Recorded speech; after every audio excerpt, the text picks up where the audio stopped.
So this is Thoughts on Wilber Part 2.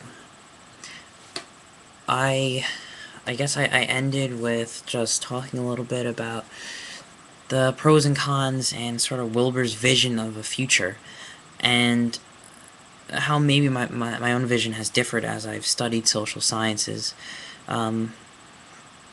Primarily, I think the major difference between what I've learned and what I've learned from him and what I've learned in school and such is that it's very interesting, and I don't necessarily disagree, but maybe it's in the way he portrays it, maybe it's particular ways he portrays ideas, but I think the real integral evolution, if there is such a thing, that's going to be happening, starts with little things, not necessarily people being integral first, but society transforming, and as society transforms, people inadvertently, without making it a specific integral philosophy, people just start thinking the way he describes.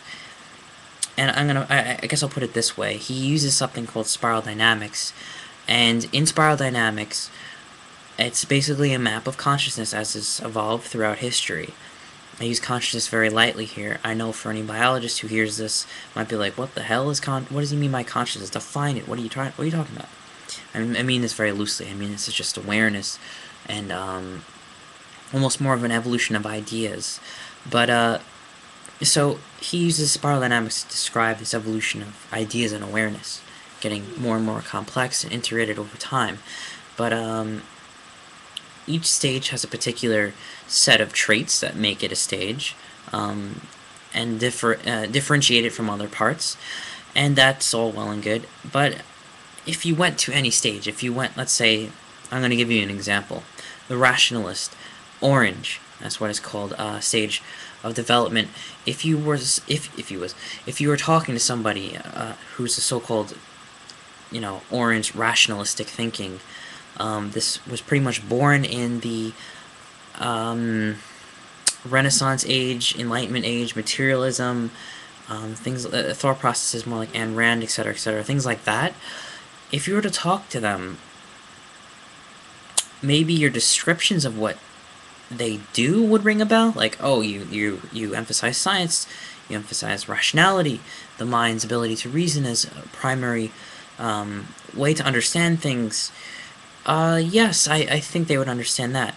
But when you begin to say, oh, you're a rationalist, they'd be like, what? What are you talking about? I guess you could call it that, but this is just the way we think. In the same way, I think what he talks about as being integral is part of this spiral dynamic, this higher up level called integral. It's this higher dimension. Basically, it almost seems like he's implying that they're might even use his own maps to describe themselves. I think they won't even do that. Like I said, the map is not the territory, and Wilber has created wonderful maps, and they should reflect what the territory is going to be like.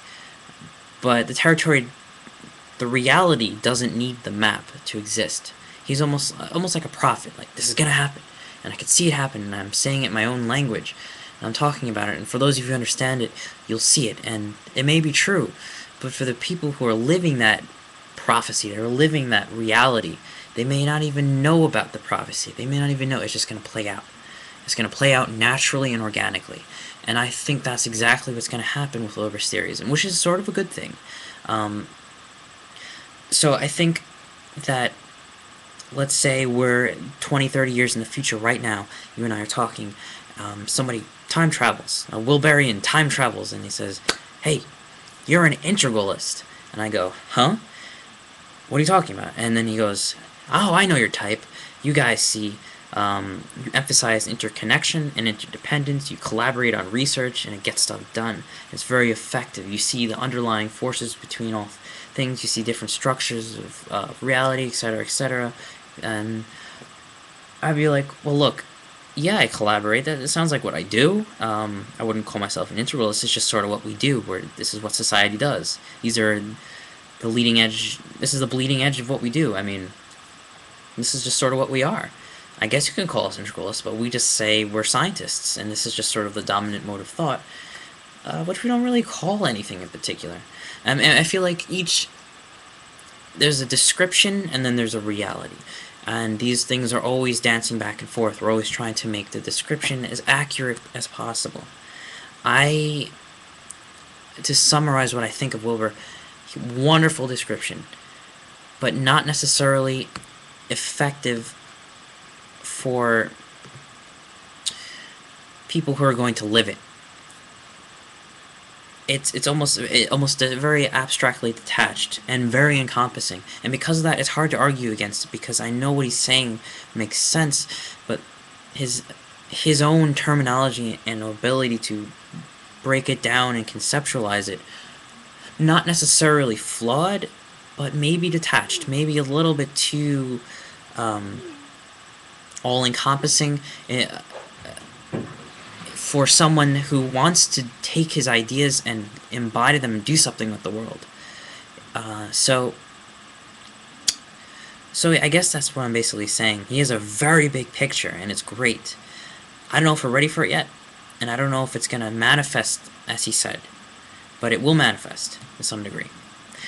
And I think it will happen by collaborative research, by interconnectivity, by increasing usage of the internet for everyday life. The internet is going to be like the backbone of society in some sense. The internet won't be the internet, it will just be society. And this is exactly what I mean. The terminology we use to describe something sort of just gets so close to us, we don't even see the forest or the trees anymore. So I think what we need in order to help this thing happen is not to become too attached with the descriptions, and just realize that these things will play out very naturally, very organically, and let's translate this grand theory into an embodied reality here and now. And I'm going to do that through sociology, at least, via my theories. But thank you for listening. And please, thoughts on Wilber, more than welcome.